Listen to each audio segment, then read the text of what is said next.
Vous avez le cœur brisé et vous ne savez pas si vous trouverez un jour le véritable amour ou si vous vous remarierez.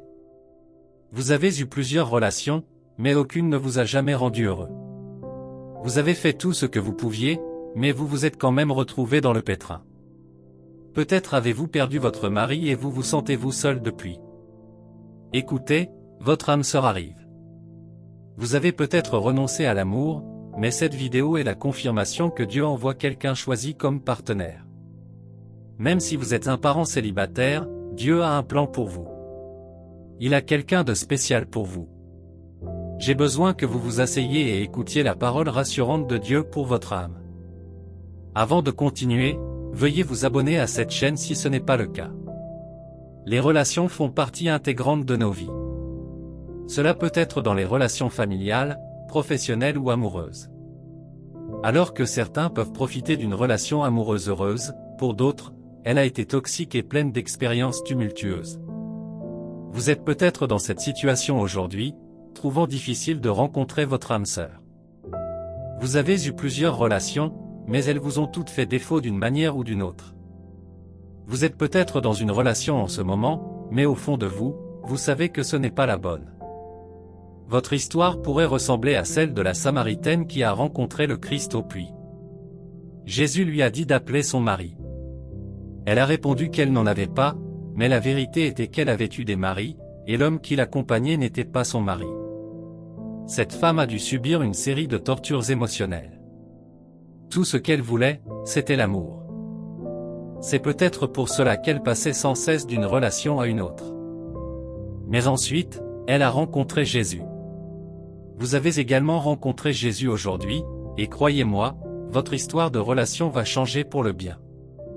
Vous ferez à nouveau l'expérience de l'amour. Utilisez-vous votre passé pour vous juger? Vous avez probablement vécu une vie difficile avant de rencontrer le Christ. Beaucoup de gens vous voient encore comme une prostituée, sachant qui vous étiez et ce que vous avez fait. Pour cette raison, vous pensez que vous ne vous marierez jamais. C'est un mensonge venu du fond de l'enfer. Peu importe ce que vous avez fait dans le passé, vous avez la garantie d'un avenir glorieux en Christ. Et devinez quoi? Cela inclut une relation heureuse. La chose la plus importante est d'accepter le Christ, et c'est ce que vous avez fait. Tout en vous est nouveau, et croyez-moi, vous rencontrerez très bientôt la personne que Dieu a choisie pour vous. En doutez-vous? Laissez-moi vous raconter l'histoire de Rahab dans la Bible. Joseph envoya des espions pour inspecter le pays de Jéricho. Lorsque les espions arrivèrent, ils entrèrent dans la maison de Rahab, la prostituée. Le roi la prit et envoya des hommes pour les récupérer dans la maison de Rahab. Lorsque Rahab connut la mission de ces Israélites, elle les cacha du roi et conclut une alliance avec eux pour l'épargner, elle et sa famille. Elle savait que Dieu avait remis le pays entre leurs mains. Les hommes acceptèrent, et lorsque Dieu détruisit Jéricho, il épargna Rahab la prostituée et sa famille. Ils sortirent de Jéricho et vécurent avec les Israélites. Mais ce n'était pas la fin de son histoire. Dans le livre de Matthieu, nous trouvons un nom important dans la généalogie de Jésus-Christ. Matthieu 1, 4-5 dit, Ram engendra Aminadab, Aminadab engendra Nachon, Nachon engendra Salmon, Salmon engendra Boaz, dont la mère était Rahab. La Rahab mentionnée ici est la même prostituée de Jéricho. Vous ne pouvez pas imaginer le genre de vie qu'elle a dû mener. Jéricho était une terre impie où toutes sortes d'activités inhumaines avaient lieu. Il y avait peu de différence entre cette ville et Sodome. Maintenant, imaginez le genre de vie qu'une prostituée y mènerait. Cependant, sa vie a changé lorsqu'elle a fait allégeance au Dieu des Israélites. On ne se souvient plus d'elle comme de Rahab la prostituée mais comme de Rahab, femme de Salmon. Elle a rencontré son âme sœur, a rencontré Dieu, et il l'a mise en relation avec celui qu'il avait choisi pour elle. Croyez-vous maintenant que Dieu peut réécrire votre histoire? N'en doutez plus, votre âme sœur arrive. Il vous aimera quel que soit votre passé et fera tout pour vous rendre heureuse. Croyez-moi, vous vous sentirez à nouveau comme une reine. Essuyez vos larmes car Dieu orchestre vos pas vers celui qu'il a choisi pour vous. J'ai besoin que vous croyiez que Dieu ne vous a pas oublié. Il n'a pas exclu votre cas. Vous pensez peut-être que vous êtes trop vieux maintenant pour ressentir à nouveau l'amour, mais ce n'est pas vrai. Dieu peut toujours faire sortir de l'eau de votre terre aride. Il peut toujours vous faire crier de joie dans les bras de celui qui l'a créé pour vous. Ésaïe 43, 19 dit, « Voici que je fais une chose nouvelle. Elle germe maintenant, ne l'apercevez-vous pas?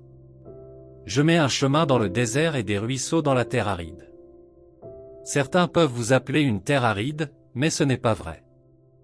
Dieu dit que vous êtes une vigne fructueuse, et pour cette raison, vous rencontrerez celui qu'il a choisi pour vous aujourd'hui. Peut-être que votre amoureux vous a abandonné et que vous avez renoncé à l'amour. Vous ne croyez pas que quelqu'un puisse vous aimer à nouveau et vous supposez que personne ne peut réparer votre cœur.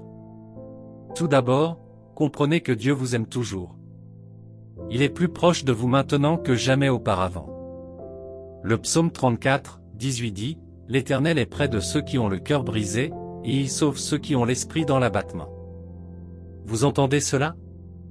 Dieu est proche de vous maintenant, et c'est pourquoi vous ne pouvez pas rester dans cet état pour toujours. Vous ne devriez pas vous considérer comme quelqu'un qui ne peut pas retrouver l'amour. Jésus vous aime et il est maintenant prêt à vous mettre en contact avec l'un de ses fils ou de ses filles. Il est prêt à guérir vos blessures et à vous faire aimer à nouveau. Tout ce que vous avez à faire est d'ouvrir votre cœur à son amour. Donnez-lui la chance de vous connecter à son choix pour votre vie. Si vous continuez à vivre dans le passé, il sera difficile que cela se produise. Peu importe à quel point votre dernière relation était toxique. L'individu vous a probablement maltraité, abusé de vous sexuellement, volé vos ressources et vous a rendu inutile. Tout cela appartient désormais au passé. Dieu veut ouvrir un nouveau chapitre de votre vie, et il ne s'agit pas de l'avenir, mais du moment présent. Si vous êtes une mère célibataire qui lutte pour s'occuper seule de vos enfants, Dieu ne vous a pas négligé. Vous pouvez avoir l'impression d'avoir fait une erreur, mais ce n'est pas une erreur dans votre vie. Dieu vous conduit vers le véritable amour de votre vie. Cet individu ne tiendra pas compte de votre passé, il acceptera vos souffrances et vous donnera la joie et la paix. Peut-être avez-vous perdu votre partenaire. Ce n'est pas la fin du monde pour vous. Si vous continuez à faire confiance à Dieu, il vous donnera votre aide pour le destin et votre partenaire en une seule personne. C'est le cas de Ruth, la belle-fille de Naomi. Naomi avait 2 fils, Mahlon et Chilion, qui se sont tous deux mariés à leurs femmes, Ruth et Orpa. Malheureusement, la mort lui a enlevé son mari et ses 2 fils. Elle dit alors à ses belles-filles de retourner dans la maison de leur père et de se remarier. Après de nombreuses supplications, Orpa revint, mais Ruth refusa. Ruth 1h16 dit, mais Ruth répondit, ne me pousse pas à te quitter, ni à m'éloigner de toi. Où tu iras, j'irai, et où tu demeureras, je demeurerai.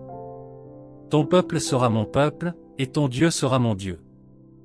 Ainsi, elles retournèrent toutes les 2 à Bethléem. Après un certain temps, Dieu organisa le chemin de Ruth vers l'un des parents de son mari, Boaz. Boaz la vit dans son champ pendant la saison des récoltes et la remarqua. Il lui demanda qui elle était, et ses hommes lui dirent qu'il s'agissait de la veuve qui était revenue avec Naomi. Boaz l'appela et lui dit de ne pas glaner dans d'autres champs mais dans son champ seul. Elle reçut beaucoup de provisions, et lorsque Naomi apprit l'incident, elle donna des instructions à Ruth sur ce qu'elle devait faire. Après quelques activités traditionnelles, Ruth devint la femme de Boaz, et elle donna naissance à un fils, Obed. Cette femme avait perdu tout espoir de devenir mère un jour, mais Dieu est toujours vivant aujourd'hui. C'est pourquoi tu ne dois pas renoncer à toi-même. Dieu vous conduira vers votre mari, tout comme il l'a fait pour Ruth. Tout ce que vous avez à faire, c'est de lui faire confiance et de continuer à vous y accrocher. Maintenant, lorsque vous rencontrez enfin celui que Dieu a choisi pour vous, comment l'identifiez-vous? Numéro 1. La présence de la paix intérieure. La première confirmation de Dieu est que votre cœur sera en paix avec cette personne. Il n'y aura pas de turbulence ou de sentiments mitigés. Vous aurez tous les 2 la paix de Dieu concernant la relation. C'est Dieu qui vous dit d'aller de l'avant. Lorsque vous n'avez pas la paix à l'idée de courtiser une personne, c'est un signe que Dieu n'approuve pas la relation. La personne n'est pas votre âme sœur. Dieu a placé cette turbulence dans votre cœur pour vous sauver de futurs chagrins. Il ne veut pas que vous tombiez à nouveau entre de mauvaises mains. De nombreux jeunes croyants n'en sont pas conscients. Certains ignorent l'absence de paix parce qu'ils veulent aimer à nouveau rapidement. D'autres l'ignorent à cause de ce qu'ils peuvent gagner de la personne. À long terme, ils font face à des difficultés. Si vous entrez dans une relation sans paix, vous avez réussi à éteindre le Saint-Esprit. Ne laissez donc rien d'autre vous attirer dans une relation avec qui que ce soit. Se sentir en paix avec la personne est un signe que vous avez rencontré votre âme sœur. Souvenez-vous de ce qui vous est arrivé et ne tombez plus dans le même fossé. Deuxièmement, il y aura une véritable confirmation extérieure, vous ne devez pas baser votre avenir uniquement sur votre discernement. Il y a des personnes que Dieu a placées dans votre vie comme sentinelles. Lorsque vous choisirez votre partenaire de vie, Dieu parlera également à travers elle. 2 Corinthiens 13h1 dit, « C'est la 3e fois que je vous rends visite. » Toute affaire doit être réglée sur la déclaration de 2 ou 3 témoins.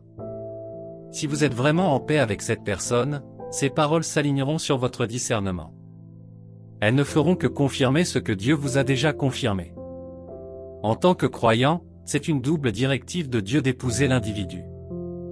Dieu est dans cette union. Les confirmations externes peuvent venir de vos parents, de vos mentors ou de toute personne ayant un mot à dire spirituel sur votre âme. Dans le cas de Ruth, Naomi était la confirmation extérieure. La raison pour laquelle cette confirmation est cruciale est simple, Dieu ne veut pas que vous marchiez dans les ténèbres. Il veut que vous marchiez dans la lumière. Lorsque les gens autour de vous confirment déjà la personne, c'est un signe que vous êtes sur la bonne voie.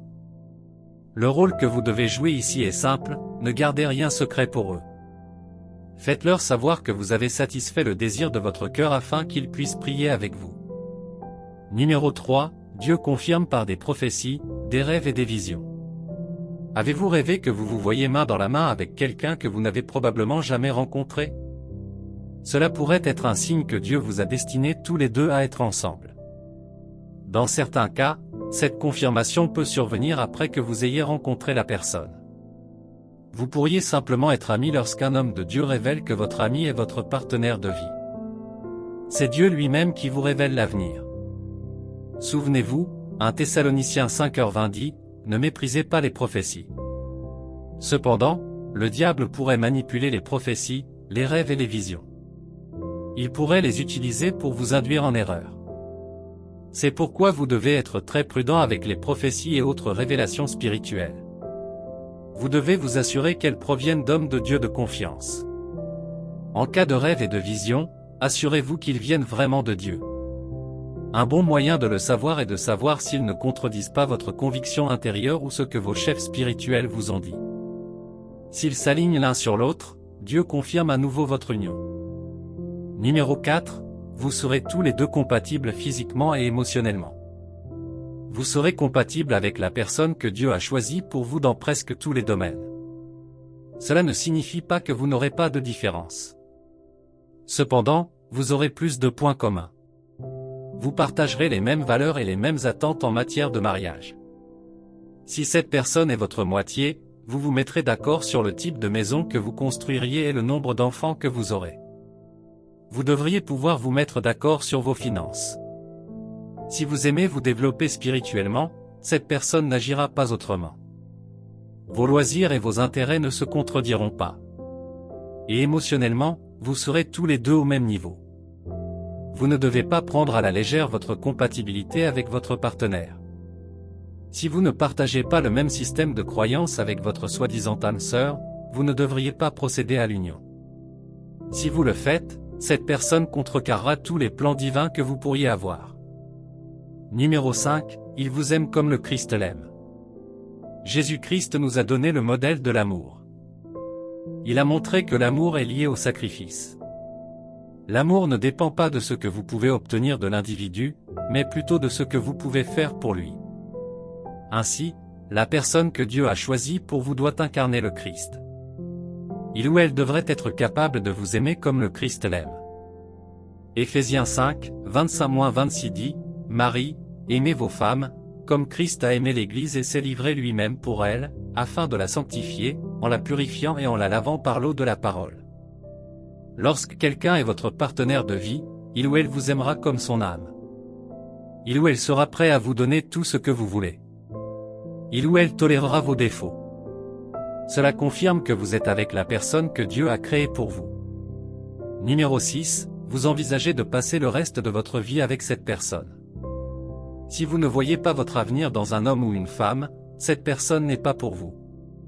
Alors, avant de supposer que vous avez rencontré la bonne personne, vous devez répondre à quelques questions. Quelle est la place de cette personne dans le plan de Dieu pour votre vie? Pouvez-vous la voir se conformer parfaitement à ce que Dieu vous a montré concernant votre avenir? Si votre réponse est non, il n'est pas temps pour vous de vous poser. Dieu ne s'intéresse pas à vos émotions. Il sait que cela ne suffit pas pour que vous choisissiez un conjoint. Ainsi, même si votre corps désire cette personne, si vous ne voyez pas la possibilité de passer délibérément le reste de votre vie ensemble, vous n'avez pas fait le bon choix. En fin de compte, lorsque Dieu a choisi quelqu'un pour vous, tout en lui ou elle sera exactement comme vous le souhaitez. Cette personne sera tout ce que vous avez demandé à Dieu dans la prière. Prions. Père Céleste, merci pour le souffle de vie. Merci d'avoir envoyé ta parole à ce moment crucial de ma vie. J'ai eu le cœur brisé. J'ai vécu une relation toxique dans le passé, mais maintenant je suis guéri. Tu m'as éclairé sur la façon dont je peux identifier la personne que tu as choisie comme partenaire de vie. Maintenant, je ne marcherai plus sans direction. Je sais à quoi m'attendre à partir de maintenant. Je demande miséricorde pour mes erreurs passées. J'ai déjà laissé mes émotions me guider, et cela m'a conduit à faire de mauvais choix. Aide-moi, Seigneur, à créer une haine entre moi et les mauvais choix. À partir d'aujourd'hui, je choisis d'attendre que tu choisisses pour moi. Je n'entrerai plus dans une relation sans ton ordre. Je prie pour que tu interprètes la signification de ces signes pour moi. Aide-moi à détecter la présence ou l'absence de ta paix en moi. Augmente mon discernement. Je ne dois pas ignorer ta voix quand tu parles. Lorsque tu me révèles la personne que tu as choisie pour moi à travers mes rêves, mes visions ou ma prophétie, je suivrai ton choix. Cependant, ne donne pas à l'ennemi la possibilité de manipuler ses canaux. Aide-moi à savoir quand la révélation vient de toi et quand elle ne vient pas de toi. Père, je te demande de me donner un conjoint qui m'aimera comme toi. Connecte-moi à cette personne prête à tout sacrifier pour moi. Je ne veux pas d'un individu qui continuera à prendre sans donner. Je ne veux pas d'une âme qui sera égoïste et indifférente.